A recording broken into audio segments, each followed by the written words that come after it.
I know the pandemic for many of us started the conversation about behavioral health, particularly around our youth and young people, but at Mary Bridge, we were seeing a significant increase in the amount of kids that were coming to our hospital for a behavioral health crisis.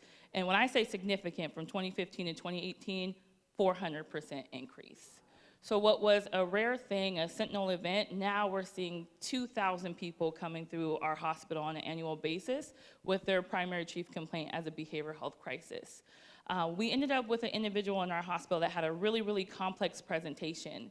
And they ended up in our hospital. We see it now all the time. You hear the articles about the increase in hospital boarding and kids being now institutionalized in our communities, right?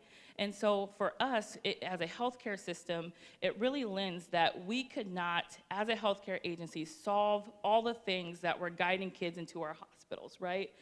About 80% of the kids that we see come to our hospital are discharged back into the community, which means that those resources that they needed were really, really in the community.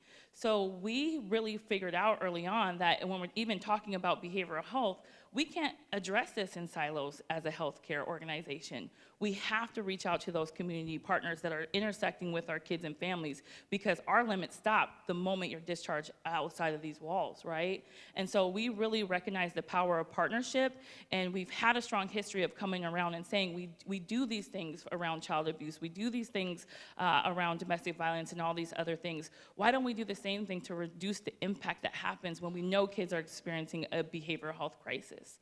And so we have this vision. We pulled our community in and had our first ever Children's Mental Health Summit back in 2018.